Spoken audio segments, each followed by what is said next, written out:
नमस्कार, आप लोग देख रहे हैं बहु एक्सप्रेस और रोज़ इसी समय हम आपके साथ रूबरू होते हैं। और कैप्शन में आपने पढ़ लिया होगा, क्या जम्मू कश्मीर को 4G भूल जाना चाहिए? क्योंकि 5 अगस्त 2019 से लेकर आज तक लगातार डेट एक्सटेंड होती आ रही है। मिलती है तो एक बार दोबारा से तारीख, और नई तारीख जो है वो आपके सामने है, कैप्शन पे है। 4G internet ban extended to 19 अगस्त। 19 अगस्त तक जो 4G पर बैन है वो बढ़ा दिया गया है।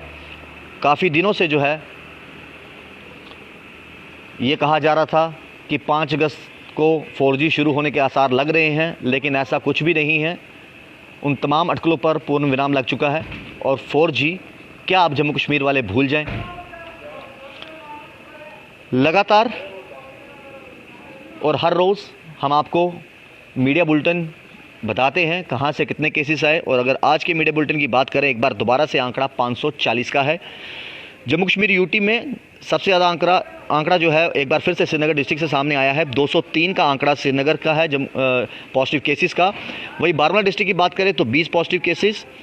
वहीं कुलगाम की बात करें तो 15, शोपियां से 4, अनंतनाग से 26, कुपवाड़ा से 3, पुलवामा से 67, बडगाम से 45, बांदीपुरा से 3, गांदरबल से 3, जम्मू से एक बड़ा आंकड़ा आ रहा है 49 का, कठुआ से 17, राजौरी से 33, उधमपुर से 10, रामबन से 8, सांबा डिस्ट्रिक्ट से 12, डोडा डिस्ट्रिक्ट से 6, पुंछ से 5, किश्तवाड़ से 5, रियासी से 6। तो कुल मिलाकर आज का जो आंकड़ा है number of positive cases Jammu Kashmir UT का, डिस्ट्रिक्ट वाइज हमने आपको बताया, वो आंकड़ा है 540 का। वहीं रिकवरी की तरफ अगर गौर करें तो अच्छी खबर, कल भी एक अच्छी खबर थी, आज भी एक अच्छी खबर है कि 437 रिकवरीज आज हुई हैं। 91 रिकवरीज जो है वो श्रीनगर डिस्ट्रिक्ट से हुई है, बारामूला से 29।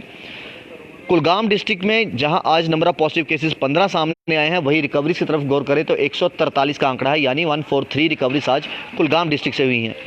शोपियां से 10, अनंतनाग से 26, कुपवाड़ा से 9, पुलवामा से 31, बडगाम से 20, बांदीपुरा से 8, जम्मू से 13 रिकवरीज, कठुआ से 6, राजौरी से 37, उधमपुर से 1, डोडा से 7, पुंछ से 1, किश्तवाड़ से 3 और रियासी से 2। तो कुल मिलाकर आंकड़ा जो है वो 437 का है रिकवरीज की बात करें तो। लगातार जम्मू कश्मीर यूटी में जिस तरीके से नंबर ऑफ पॉजिटिव केसेस सामने आ रहे हैं, और वैसे ही रिकवरीज की तरफ भी अगर गौर करें तो आंकड़ा कल का भी अच्छा था और आज का भी अच्छा है।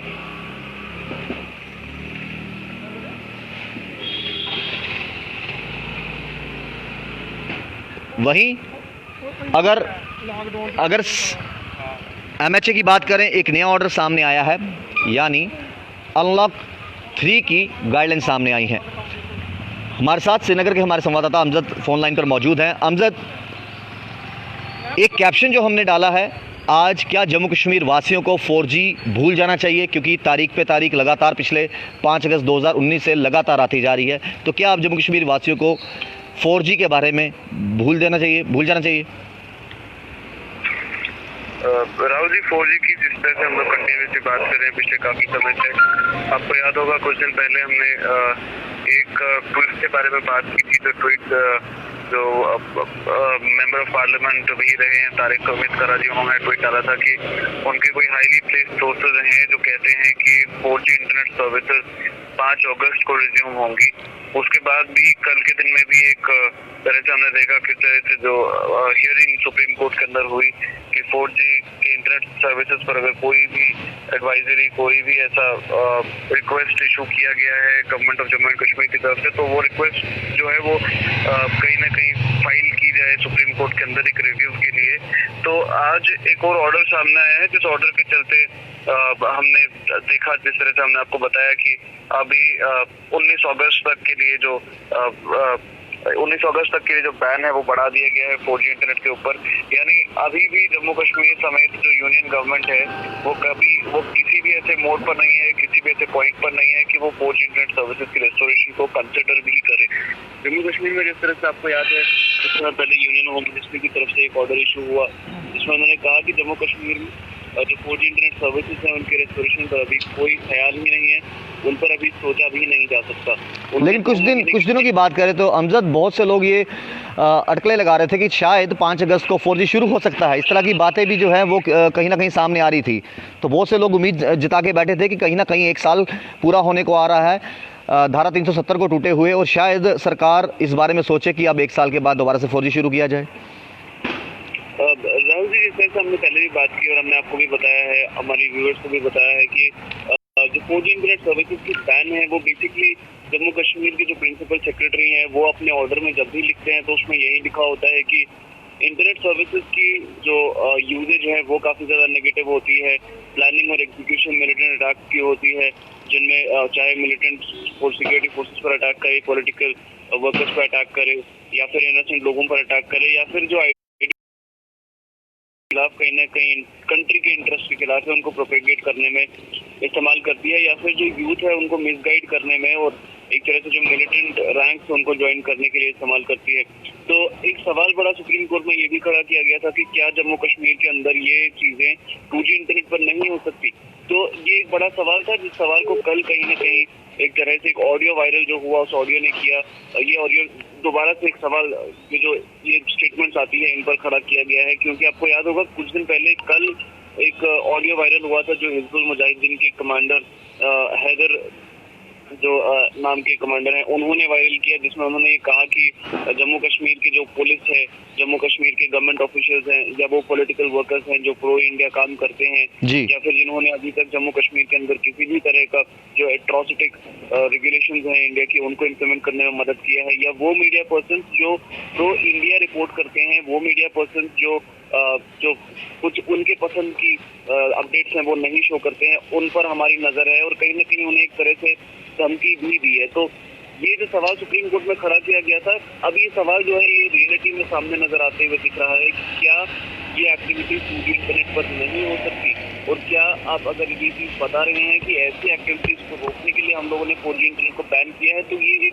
आपका एक ऐसा ख्याल है जिसको आपको भूल जाना चाहिए। जिस तरह से लास्ट टाइम भी एक जो हमारे रिप्रेजेंटेटिव हैं जम्मू कश्मीर के मीडिया फर्टर्निटी के या फिर जो मेडिकल फर्टर्निटी के जो इस केस को जम्मू कश्मीर के लिए रेस्टोरेशन ऑफ 4G के लिए प्रेजेंट कर रहे हैं सुप्रीम कोर्ट में, उन्होंने ये कहा था कि ऐसी एक्टिविटीज कंटिन्यूसली 2G इंटरनेट पर भी हो सकती है। कुछ समय पहले जिस तरह से कोर्ट किया गया था लेफ्टिनेंट गवर्नर को भी यही कहते हुए कि 2G इंटरनेट पर भी ऐसी एक्टिविटीज हो सकती हैं। तो एक बड़ा सवाल ये है कि अगर एक्टिविटीज 2G इंटरनेट पर भी होती हैं और एक्टिविटीज अगर चंद लोग करते हैं, जिस तरह से सरकार भी ये क्लेम करती है कि जम्मू कश्मीर के अंदर हार्डली कुछ ऐसे लोग हैं बचे हुए जो अभी भी एंटी इंडिया काम कर रहे हैं, जो अभी भी एंटी नेशनल काम कर रहे हैं, जो अभी भी मिलिटेंट या फिर प्रोपेगेटिंग एक्टिविटीज को प्रमोट कर रहे हैं, तो क्या जायज है कि उन चंद 100 लोगों की वजह से हिंदुस्तान की या फिर जम्मू कश्मीर की जो 1,25,00,000 से ज्यादा की आबादी है उनको महरूम रखा जाए इंटरनेट सर्विसेज से? क्या जिस तरह से सुप्रीम कोर्ट ने दिल्ली में जब इंटरनेट बैन हुआ, दिल्ली रॉइट्स के टाइम पे, उस समय जिस तरह से सुप्रीम कोर्ट ने बताया था कि एक राइट टू लाइफ है जो नहीं छीना जाना चाहिए, किसी भी सरकार के पास ये राइट नहीं है कि वो इंटरनेट सर्विसेज को बैन करे, तो क्या ये right to life Jammu Kashmir के लोगों के पास नहीं है? क्या ये बेसिक राइट जो आप सुप्रीम कोर्ट के थ्रू दे रहे हैं, क्या ये जम्मू कश्मीर के लोगों का राइट नहीं है? ऐसे काफ़ी सारे सवाल खड़े किए गए हैं जो आने वाले समय में हम लोग देखेंगे कि किस तरह से सुप्रीम कोर्ट इस पर रिस्पॉन्ड करेगा, क्योंकि 7 अगस्त अगली तारीख है सुप्रीम कोर्ट में इस सुनवाई की, और देखा जाएगा कि क्या 7 अगस्त को कुछ नया रिस्पॉन्स सामने आता है, या फिर जिस तरह से अभी भी हम कहें तो रूमर्स जो काफ़ी ज़्यादा फैल रहे हैं सोशल मीडिया पे कि 5 अगस्त के बाद इंटरनेट सर्विसेज की रेस्टोरेशन होगी हाई स्पीड की जम्मू कश्मीर के अंदर। तो अब देखना ये है कि तीनों में से कौन सी चीज़ ज़्यादा सही रहती है। एक जिस पर हम रिलायबिलिटी रखी जा सकती है कि 19 अगस्त से पहले इंटरनेट सर्विसेज जो है हाई स्पीड वो उन पर बैन जो है वो हटाया नहीं जा सकता है, क्योंकि ऑर्डर में भी कहीं ना कहीं लिखा जाता है कि इस डेट से पहले भी कुछ चेंजेस करी जा सकती हैं अगर ज़रूरत लगे तो देखना है कि क्या ये जो पॉइंट इसमें ऐड किया गया है इसी के चलते क्या 19 अगस्त से पहले, यानी जिस तरह से बात हो रही है कि 5 अगस्त के बाद इंटरनेट सर्विसेज रिस्टोर होंगे, तो क्या 5 अगस्त के बाद इंटरनेट सर्विसेज रिस्टोर होती है खुद ही या नहीं, या फिर क्या सुप्रीम कोर्ट कोई बड़ा फैसला लेकर सामने आती है 4G इंटरनेट को लेकर के या नहीं? जी राहुल जी।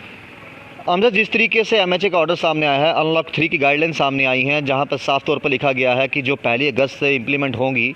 अब देखना ये होगा कि जम्मू कश्मीर यूटी इस ऑर्डर को एज इट इज़ ही इंप्लीमेंट करती है या फिर इसमें कुछ फेरबदल देखने को मिलेंगे, जहां पर साफ तौर पर लिखा है कि नाइट कर्फ्यू जो है उसको रिमूव कर दिया जाएगा। योगा इंस्टीट्यूट और जिम्नेजियम हॉल हैं वो 5 अगस्त से खोले जाएंगे। इसके साथ साथ independence day functions allowed with social distancing, जो भी इंडिपेंडेंस डे पे फंक्शंस होंगे वो सोशल डिस्टेंसिंग का वहाँ पर पालन किया जाएगा। Metro rail cinemas halls to remain shut, school colleges to remain close till 31 अगस्त तक स्कूल कॉलेजेस जो है उसको बंद रखा जाएगा। Lockdown to be implemented strictly in containment zone, जो कि 31 अगस्त तक ये साफ तौर पर लिखा गया है कि लॉकडाउन इंप्लीमेंट होगा। जो कंटेनमेंट जोन आते हैं, जो रेड जोन आते हैं, वहाँ पर स्ट्रिक्टली इंप्लीमेंट किया जाएगा। Political, cultural, religious functions and other large contagious not permitted. तो ये इस तरह के कोई भी चीज़ों को परमिशन नहीं दी गई है, चाहे वो पॉलिटिकल हो, चाहे वो कल्चरल हो, रिलीजियस फंक्शंस हो। तो फिलहाल किस तरीके से देखते हो ये खास करके जो अनलॉक 3 की गाइडलाइंस आई हैं, और क्या लगता है जम्मू कश्मीर यूटी कल जो इसको मद्देनजर रखते हुए ऑर्डर निकालेगी, एज इट इज़ ही इंप्लीमेंट करेगी या उसमें फेरबदल देखने को मिलेगा? राहुल जी, आपको याद होगा पहले भी जब अनलॉक 1 और अनलॉक 2 की गाइडलाइंस इशू हुई थी, तो जिस तरह से एक प्रोविजन ऐड किया जाता है, एक स्टेटमेंट ऐड किया जाता है हर जगह पर इन ऑर्डर्स में, नीचे सबसे आखिरी में एक लाइन लिखी होती है कि जो डिस्ट्रिक्ट डिजास्टर मैनेजमेंट अथॉरिटीज़ हैं हर डिस्ट्रिक्ट की, या फिर जो स्टेट या यूनियन टेरिटरी की एडमिनिस्ट्रेशन है, वो अपने स्टेट या यूनियन टेरिटरी में ग्राउंड सिचुएशन को करके दोबारा से री इम्प्लीमेंट कर सकती है। इन सारे रूल्स रेगुलेशंस में चेंज तो नहीं कर सकते हैं, लेकिन ज़रूर थोड़ा सा रिस्ट्रिक्शन इसमें ऐड कर सकते हैं। तो अब देखना ये है कि क्या जम्मू कश्मीर की भी एडमिनिस्ट्रेशन, जिस तरह से पहले हमने देखा है कि जो 2 हमारे पास में अनलॉक ऑर्डर्स आए उनमें काफ़ी ज़्यादा चेंजेस देखी गई, कि जो नाइट कर्फ्यूज था उसको इम्प्लीमेंटेड सेम रखा गया, जो बाकी एक्टिविटीज़ हमने देखी थी कंटिन्यूसली जो पूरे नेशन वाइड अलाउड थी, लेकिन जम्मू कश्मीर के अंदर परमिट नहीं की गई थी। जम्मू में बेशक काफ़ी जगहों पे की गई हो, लेकिन कश्मीर के अंदर नहीं की गई थी। तो ये अब कुछ ऐसे सवाल हैं जो सामने आ रहे हैं, जिनको अभी भी जो पूरी तरह से क्लियरिफाइड नहीं है, लोगों के सामने क्लियर नहीं है, तो इन पर बात करना बहुत ज़्यादा ज़रूरी है अब, और इसका इंतज़ार भी करना बहुत ज़्यादा ज़रूरी है कि क्या जम्मू कश्मीर में अब जो नया ऑर्डर आना है, चाहे वो कल दिन में आए, कल शाम में आए या परसों सुबह आए, कि उन ऑर्डर्स में क्या चेंजेस रहेंगी। राहुल जी, अभी की अगर हम बात करें इस ऑर्डर की, तो आप एक तरह से देख सकते हैं कि नाइट कर्फ्यू जो 10 बजे के बाद से इम्प्लीमेंटेड था अनलॉक के बाद, अब तो पूरी तरह से हटा दिया गया है। योगा इंस्टीट्यूट या फिर जिम्नेजियम्स पर जिस तरह से एक बैन इम्प्लीमेंटेड था, उस बैन को हटा दिया गया है। अभी रिसेंटली अभी 5 अगस्त से ये जो है इम्प्लीमेंटेशन जो रहेगी परमिशन की, तो ये 5 अगस्त के बाद से खुलने की परमिशन दी गई है वो इसमें एडेड है। और सबसे बड़ा सवाल जो अभी तक सारे लोग पूछ रहे थे कि इंडिपेंडेंस डे पे किया जाने वाला जो मेगा सेलिब्रेशन होता है इंडिपेंडेंस का, क्या उस पर रिस्ट्रिक्शन आएगी या नहीं, क्या उसको परमिट किया जाएगा या नहीं, तो उस पर भी एक तरह से बताया गया है कि सारे फंक्शंस होंगे। तो इम्पोर्टेंट मेजर लगता है सरकार को, उसके चलते इंडिपेंडेंस डे का जो फंक्शन है वो सेलिब्रेट होगा। उसके बाद जो रेल स्टेशन हैं, मेट्रो स्टेशन हैं, चाहे सिनेमा हॉल्स हैं, उनको अभी भी बंद रखा गया है। स्कूल्स, कॉलेजेस जो है उनको 31 अगस्त 31 अगस्त तक बंद रखा गया है। उसके बाद जो लॉकडाउन इम्प्लीमेंटेड है स्ट्रिक्टली कंटेनमेंट जोन के अंदर, उसको भी बढ़ा दिया गया है पूरी तरह से बिना किसी चेंज के। जो रेड जोन के लिए गाइडलाइंस पहले से आती आ रही हैं अनलॉक में भी, जिनमें रिस्ट्रिक्शंस ओपनली बताई गई हैं, वो 31 अगस्त तक के लिए एक्सटेंड कर दी गई है। और जो पॉलिटिकल, कल्चरल, रिलीजियस फंक्शंस हैं, लार्ज गैदरिंग्स हैं, कांग्रेगेशनल गैदरिंग्स हैं, जिनमें आप एक एग्जाम्पल अभी रिसेंटली कुछ दिनों में होने वाला है, ईद की जो प्रेयर्स होती हैं उन पर रिस्ट्रिक्शंस हैं। जो बड़ी कुछ हमारे हिंदुस्तान के अंदर हमने देखी है कि कुछ पूजाएं होती हैं रक्षाबंधन से पहले, उन पर रिस्ट्रिक्शंस इम्पोज की गई हैं, अभी भी इम्पोज हैं। तो ये कुछ इम्प्लीमेंटेशन हैं जो इस ऑर्डर के तहत चलती रहेंगी, और अभी भी जम्मू कश्मीर और हिंदुस्तान के अंदर अनलॉक जो है वो कंटिन्यू है। राहुल, अगर बात करें अमजद, आंकड़ा आज भी 540 का है, कल 489 का था। नो डाउट कि कल रिकवरी रेट्स भी 483 की थी और आज भी 437 की हैं, लेकिन जम्मू कश्मीर से अब आवाज़ ज़रूर उठ रही है लॉकडाउन को लेकर। लॉकडाउन बहुत ज़रूरी है क्योंकि नंबर ऑफ़ पॉजिटिव केसेस दिन प्रतिदिन जो है बढ़ते जा रहे हैं। क्या लगता है कितना ज़रूरी हो गया है लॉकडाउन लगाना इस समय जम्मू कश्मीर में? जम्मू कश्मीर की बात पर्टिकुलरली नहीं करेंगे राहुल जी, पूरे हिंदुस्तान की बात करेंगे। हिंदुस्तान में अभी कुछ दिन पहले हमने देखा था कि किस तरह से नरेंद्र मोदी जी ने मन की बात में भी कहा, और उसके बाद काफ़ी सारे ऐसे और भी स्टेटमेंट्स एडिशनल आए जिनमें ये बताया गया था कि जम्मू कश्मीर और हिंदुस्तान के अंदर, एंटायरली पूरी कंट्री के अंदर जिस तरह से जो लॉकडाउन या फिर जो पॉजिटिव मेजर्स हैं वो इम्पोज किए गए, जिसकी वजह से जो हमारा एक नंबर है वो पूरी तरह से स्टैटिक है, जिस नंबर को हम लोग कंट्रोल में रखने में काफी ज्यादा कामयाब हुए हैं। तो ये एक बड़ा सवाल है कि आखिर कौन से स्टैटिस्टिक्स है जिनके बारे में प्रधानमंत्री जी ने बात की थी। ये एक बड़ा सवाल है। अनलॉक पूरे देश में कंटिन्यूड है, अभी भी चल रहा है। फेज 3 अनलॉक का आ चुका है, जिम्नेजियम्स को परमिशन मिल चुकी है, नाइट कर्फ्यूज हटा दिए गए हैं, यानी अब आप रात में खुला घूम सकते हैं, कहीं पर भी आप जिम्नेजियम्स में जा सकते हैं। ये चीज शायद भूल गई यूनियन हमारी मिनिस्ट्री की। जम्मू कश्मीर के अंदर या पूरे हिंदुस्तान के अंदर सारे जिम्नेजियम्स जो हैं वो बड़े 5 स्टार नहीं है, जहाँ पर सारी जो हमारी SOPs गाइडलाइंस है उन पर ख्याल रखा जाएगा। जो योगा इंस्टीट्यूशन है वो पूरे देश में हर जगह पर ऐसी नहीं है कि जहाँ पर इन पूरी एक्टिविटीज का एक तरह से हम कहें तो इन पर नजर रखी जाए। और पर्टिकुलरली अगर आप जम्मू कश्मीर की बात करें तो ओपनली जहाँ पर सिटी सेंटर्स के अंदर, चाहे जम्मू की हम बात करें चाहे कश्मीर की हम बात करें, तो वायलेशन जो है वो खुलेआम देखने को मिल रही है और वायलेशन जो है वो सबके सामने है।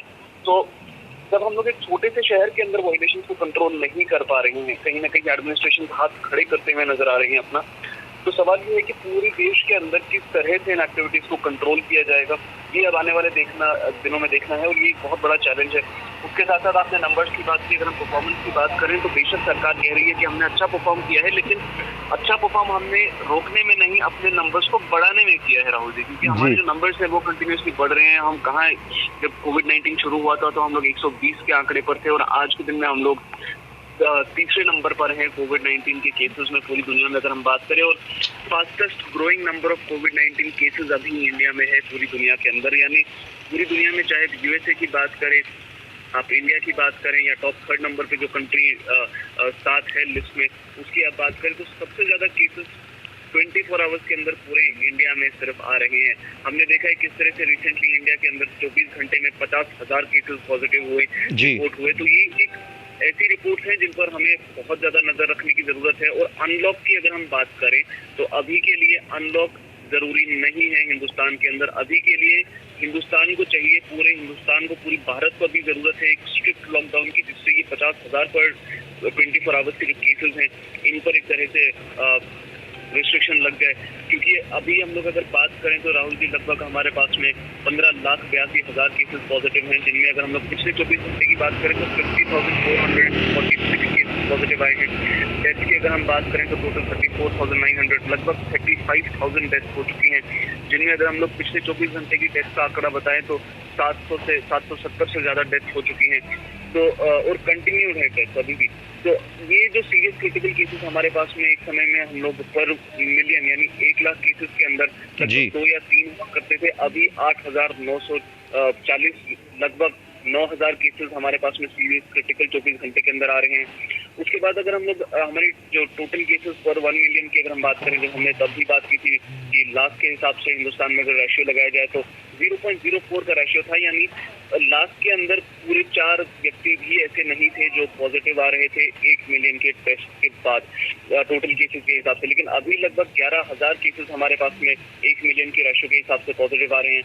उसके बाद अगर हम लोग डेथ की बात करें तो जहाँ पर 0.014% हमारे पास में शुरुआत में डेटा था 1 मिलियन की कंपैरिजन में, अभी 418 पर हम लोग हैं। और एक तो सही खबर है वो ये है कि हम लोगों ने अभी तक लगभग 17 लाख टेस्ट किए हैं, 74 लाख टेस्ट अभी तक हम लोग करने में सफल हैं। पूरी तरह से हम लोगों ने टेस्टिंग की है। 1 मिलियन पॉपुलेशन के हिसाब से अगर हम 1 लाख के हिसाब से कंपैरिजन में ले तो लगभग 12,840 के आसपास हम लोगों ने 1 लाख के हिसाब की जो पॉपुलेशन है उसमें हम लोग परसेंटेज रेशियो जब लेते हैं तो आउट ऑफ 1 लाख अभी तक हम लोग अगर बात करें तो लगभग 12,840 से ज्यादा व्यक्ति टेस्ट हो रहे हैं कंटिन्यूसली।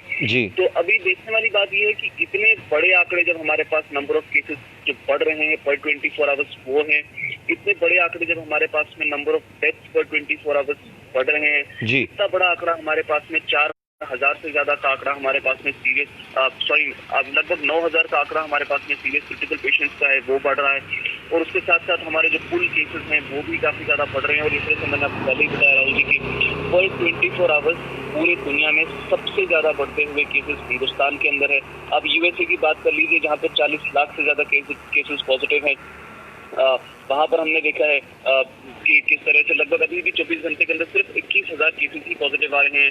हमने ब्राजील की बात की जहां पर लगभग 20 लाख केसेस पॉजिटिव हैं, वहां पर अगर आप देखें तो सिर्फ 14,000 केसेस पॉजिटिव पर डे आ रहे हैं। आप रशिया की बात कीजिए जो नंबर 4 पर है, तो 24 घंटे के अंदर सिर्फ 5,470 केसेस पॉजिटिव आ रहे हैं। आप साउथ अफ्रीका की बात कर लीजिए जो 5वें नंबर पर है, लेकिन वहां पे कोई भी केस पिछले 24 घंटे में पॉजिटिव नहीं आया है, एक बड़ा सक्सेस उनके लिए है। आप मैक्सिको की बात कर लीजिए, 4 लाख केसेस पॉजिटिव हैं, वो 6ठे नंबर पर है, लेकिन अभी भी उनके पास लगभग 7,000 के आसपास के ही जो नंबर ऑफ केसेस हैं वो पॉजिटिव आ रहे हैं। लेकिन अगर हम लोग कंपैरिजन में बात करें, जो नंबर 1 पे कंट्री है यूएसए और इंडिया की जो नंबर 3 पर है, तो लगभग दुगने फिगर्स इंडिया में है पॉजिटिव केसेस के। यानी आने वाले दिनों में अगर ये रेट नहीं रुका तो नंबर 1 पे यूएसए नहीं, नंबर 1 पे इंडिया नजर आएगा। तो ये प्रोग्रेस हमने किया है पिछले 5-7 महीनों में, जब से कोविड-19 इंडिया में दस्तक दे चुका है। तो जरूरत है सरकार को कि वो थोड़ा सा स्ट्रिक्टली अभी एक्ट करे और लोगों को एक्चुअल फैक्ट्स सामने रख करके उस पर बात करे, क्योंकि कोविड-19 ताली और थाली बजाने से खत्म होने वाला नहीं था, ये सबको पता थी। कोविड-19 खत्म होने वाला था रिस्ट्रिक्शन से, जो अभी तक इंडिया में सक्सेसफुली किसी भी जगह पर इम्प्लीमेंट नहीं हुई। अगर कहीं पर इम्प्लीमेंटेशन के लिए बात भी की गई, जिस तरह से दिल्ली में हुआ, एक बहुत ही अच्छा इंसिडेंट भी था, लेकिन उसके कुछ ही दिन बाद एक बहुत ही बड़ा दुखद इंसिडेंट हमारे सामने आया दिल्ली के अंदर से, कि जिस तरह से जो कोविड केयर सेंटर वहाँ पर पूरे हिंदुस्तान का सबसे बड़ा बनाया गया, जहाँ पर लगभग 10,000 पेशेंट्स रखे जा सकते थे, लेकिन वहाँ पे सिर्फ 250 पेशेंट्स थे वहाँ पर रखे हुए, जिसके वजह से जो एक बहुत बड़ा एरिया वहाँ पे खोला था, तो उधर ही कोविड केयर सेंटर के अंदर एक 14 साल की कोविड पॉजिटिव जो एक पेशेंट की छोटी सी लड़की थी, उसके साथ ऐसे केसेस, ऐसे इंसिडेंट्स हमारे इंडिया के अंदर होते रहेंगे, तो हमें नहीं लगता कि हम लोग इतनी आसानी से कोविड-19 के खिलाफ जो जंग है उसको जीतने के लिए सामने हम लोग अभी सक्षम खड़े हैं। क्योंकि अगर हम लोग बात करें HOPs गाइडलाइन को फॉलो करने की, तो इवनिंग में हमने एक अपडेट बताया था, जिस अपडेट में हमने एक विजुअल भी दिखाया था कि किस तरह से जो वायलेशंस हैं वो आ रही हैं। कश्मीर से जब हमने एक वीडियो दिन में दिखाया तो उसमें भी आपने देखा होगा कि सिर्फ एसेंशियल सर्विसेज वाली दुकानों को खुलने का ऑर्डर था, लेकिन एसेंशियल क्या, नॉन एसेंशियल क्या, सारी दुकानें खुली थी, सारे रोड साइड वेंडर्स मौजूद थे सड़कों पर, और सिर्फ एक चीज की कमी थी जो नहीं थी सड़कों पे, वो थी अथॉरिटीज चेक करने के लिए कि क्या ये वायलेशंस हो रही हैं या नहीं। फिर लेट इन द इवनिंग 4 से 5 बजे के आसपास अथॉरिटीज बाहर आई, जो कि क्लोजिंग टाइम था। उनके बाद भी वहां पर 10 से 12 दुकानों को सील करने के बाद वो चले गए। उसके बाद दोबारा से वो दुकानें वापस खुली और लगभग 8:30 साढ़े 9 बजे तक वो दुकानें खुली थी। अब ऐसे में जब कंटिन्यूसली वायलेशंस होंगी पूरे जम्मू कश्मीर में, पूरे हिंदुस्तान के अंदर अनलॉक होता रहेगा, अनलॉक कंटिन्यूसली बढ़ता रहेगा, तो जो लोगों का फ्लो है बाहर की तरफ, घर से बाहर की तरफ, वो बढ़ेगा। और जो कम्युनिटी स्प्रेड, जिससे अभी गवर्नमेंट ओपनली डिनाई कर रही है कि कम्युनिटी स्प्रेड नहीं हुआ है, एक सवाल भी हम सरकार से पूछना चाहेंगे कि जहां पर 50,000 से ज्यादा केसेस पर 24 आवर्स पॉजिटिव आ रहे हैं, वहां पर अगर कम्युनिटी स्प्रेड नहीं है तो कम्युनिटी स्प्रेड कहाँ पर है? क्या यूएसए में कम्युनिटी स्प्रेड नहीं है? क्या रशिया में कम्युनिटी स्प्रेड नहीं है, जहाँ पर सिर्फ 5,000 केसेस पॉजिटिव आ रहे हैं? तो सरकार को एक्सेप्ट करने होंगे ये फैक्ट्स जो अभी ऑन ग्राउंड हैं, और उसी हिसाब से एक नई रणनीति बनानी हो। तो जो अनलॉक अभी चल रहा है इंडिया में या जम्मू कश्मीर के अंदर पर्टिकुलरली, चाहे हम एडमिनिस्ट्रेशन जम्मू कश्मीर की बात करें या फिर ओवरऑल पूरे इंडिया की गवर्नमेंट की बात करें, एक लॉकडाउन की दोबारा से जरूरत है पूरे हिंदुस्तान को या फिर जम्मू कश्मीर को इन पर्टिकुलर, ताकि जो नंबर ऑफ केसेस हैं उनको रोका जा सके। बहुत बहुत शुक्रिया हमजा तमाम जानकारी के लिए। तो हमारे साथ हमजा जो कि श्रीनगर से जुड़े हुए थे और तमाम जानकारी आप तक पहुँचा रहे थे। और जिस तरीके से आज अनलॉक 3 की गाइडलाइन सामने आई हैं और उसमें साफ तौर पर ये लिखा गया है कि नाइट कर्फ्यू रिमूव्ड। अब जो रात को 10 बजे से लेकर सुबह 5 बजे तक जो नाइट कर्फ्यू था उसको रिमूव कर दिया गया है। ये अभी तक MHA का ऑर्डर सामने आया है, मिनिस्ट्री ऑफ होम अफेयर्स का। और अब देखना ये होगा कि सेम गाइडलाइंस अनलॉक 3 की क्या जम्मू कश्मीर यूटी एडमिनिस्ट्रेशन जो है इसको इम्प्लीमेंट करती है या फिर उसमें कुछ फेरबदल देखने को मिलेगा। इसके साथ साथ जिस तरीके से MHA का ऑर्डर आया उसमें साफ तौर पर लिखा है कि yoga institutes and gymnasium will be allowed to open from 5 अगस्त। 5 अगस्त से जो है योगा जो सेंटर्स हैं, इंस्टीट्यूट्स हैं और जिम्नेजियम जो हैं वो 5 अगस्त से खुलेंगे। इसके साथ साथ independence day functions allowed with social distancing. जो इंडिपेंडेंस डे के फंक्शन मनाए जाएंगे वहाँ पर सोशल डिस्टेंसिंग का ख्याल रखा जाएगा, सोशल डिस्टेंसिंग के साथ वो फंक्शन मनाए जाएंगे। उसके बाद metro rail cinema halls to remain shut. तो मेट्रो रेल्स सिनेमा हॉल्स ये फ़िलहाल बंद रहेंगे। इसके साथ school colleges to remain close till 31 अगस्त। 31 अगस्त तक जो है स्कूल्स और कॉलेजेस वो बंद रहेंगे। Lockdown to be implemented strictly in containment zone till अगस्त 31। तो देश भर में जो कंटेनमेंट जोन्स आते हैं वहाँ पर लॉकडाउन जो है स्ट्रिक्टली इम्पोज जो है वो किया गया है, इम्प्लीमेंट किया गया है 31 अगस्त तक। Political cultural religious functions and other large contagious not permitted. तो कहीं पर भी भीड़ भाड़ वाली जगहों पर जाना बिल्कुल परमिशन नहीं है, उसकी पॉलिटिकल इवेंट्स करने की परमिशन नहीं है, कल्चरल इवेंट्स करने की परमिशन नहीं है, और ना ही किसी तरीके का रिलीजियस फंक्शन जो है उसको परमिशन मिली है। तमाम ऑर्डर्स आपके सामने हैं और तमाम लोग जानते भी हैं कि नंबर ऑफ़ पॉजिटिव केसेस देश भर से कितने आ रहे हैं, जम्मू कश्मीर यूटी से कितने आ रहे हैं, और उसके बावजूद भी अगर कुछ लोग उल्लंघन करते हुए नज़र आते हैं, वायलेशन करते हुए नज़र आते हैं गाइडलाइंस का, तो वो कहीं ना कहीं उसका खामियाजा जो है वो सबको भुगतना पड़ेगा। तमाम लोगों से हमारी रिक्वेस्ट यही है कि तमाम गाइडलाइंस का पालन कीजिए, तमाम SOPs का पालन कीजिए और भीड़ भाड़ वाली जगहों पर मत जाइए, अवॉइड कीजिए, जिससे आप खुद भी सुरक्षित रहेंगे और आपके साथ साथ जो है वो बाकी लोग भी सुरक्षित रहेंगे। जुड़ रहिए भविष्य के साथ, राहुल खत्री गौर के साथ, भविष्य के लिए।